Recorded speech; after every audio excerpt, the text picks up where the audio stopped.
Hello friends, my name is Marines, and at the beginning of this year I asked a bunch of friends if they would be willing to share some book related stories with me. The participants in this video have a lot of interesting things to say, so let's just jump right into it. My most vivid bookish memory happened when I was in about 6th grade. Basically, when I was younger, after church on Sundays, my parents would take me and my siblings to Borders, and that's where our story begins today. So picture me, 11 years old, fresh out of church, perusing the middle grade section as I always had. Keep in mind, I was never allowed to read young adult growing up, because it was filled with dating and boys and kissing. And as we were a very conservative Catholic family, I wasn't allowed to be reading such nonsense until I was at least 35. But until I was a 35-year-old spinster, my parents would have to read the backs of every book I wanted to make sure it was appropriate for me. Until one day, they didn't. There I was in the comforts of the middle grade section, and all of a sudden I see this book that's nothing like I've ever seen before. It was very artsy, minimalistic, and the title Forever was written in a very clean pink font. Miraculously, this book never got flipped to the back cover. Not by me browsing, not by my parents paying, and not in the car ride home. For those of you that don't know what Forever is about, to quote Goodreads, this book was published in the 70s and caused a storm of controversy because of its explicit sexual content. I want you to go ahead and name a sex topic right now.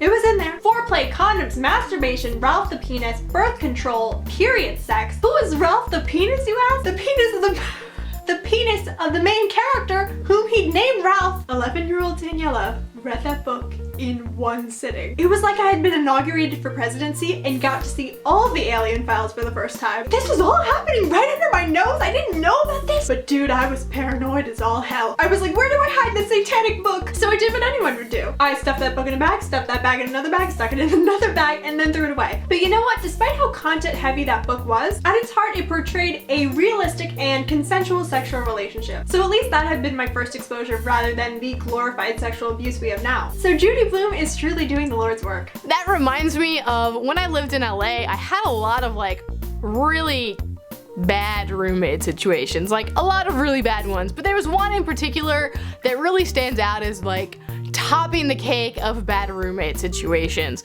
I'm not gonna go into details about it, but basically it was not a good situation. But I was going through there was an extra room where the router was, and every time the internet cut out, which was pretty much like twice a day, I'd go in this room and I would have to restart the router.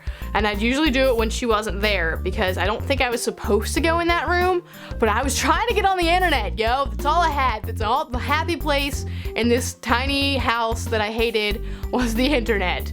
Because my inflatable air mattress kept deflating, so even that wasn't a happy place, but the internet was. So anyway, I'd have to go into this room to restart it, and there I found this book that I'd heard about but never read, and it was called A People's History of the United States, which is basically the losing side, the loser story of events that happened in the US, so it kind of shows the US in a not so positive light. Well, that sounded really, really interesting to me, so I took it.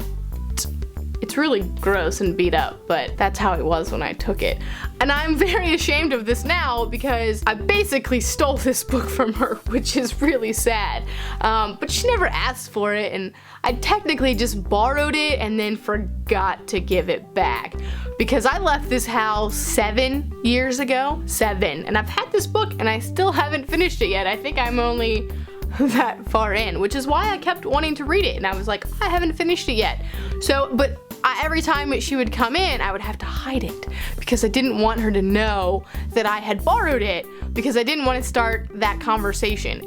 I feel like she'd probably already read it and wasn't missing anyway, so I borrowed it. And I consider it my repayment for the horrendous abuse that I suffered while I lived there. That reminds me of a time when I was on the other end of that whole shtick where I gave a book to a roommate to borrow and never got it back. This was roughly around 2 years ago or so, and I was living in a student house, so there was me and 2 other roommates. Was talking about John Green, and this is before I rediscovered books.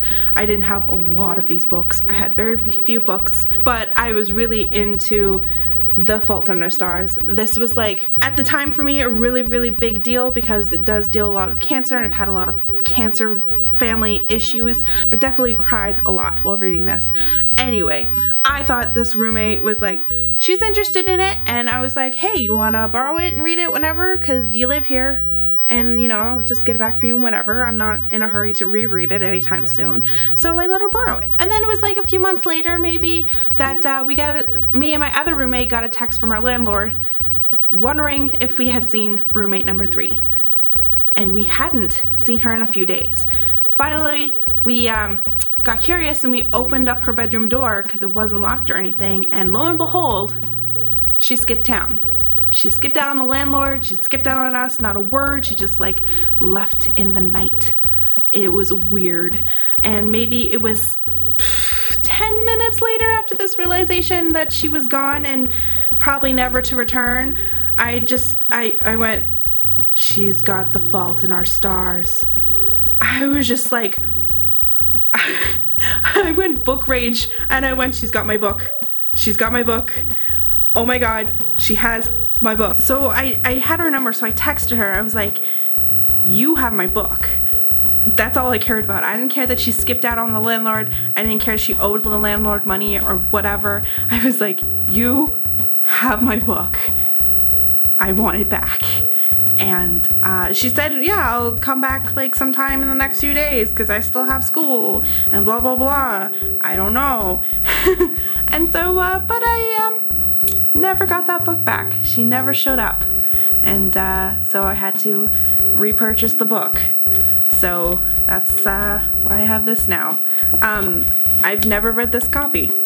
So that happened. That reminds me of a time when I did get the book back, but it wasn't a different result. Back in high school, I was dating this girl and we had been dating for a while, and I found out that she had never read Harry Potter.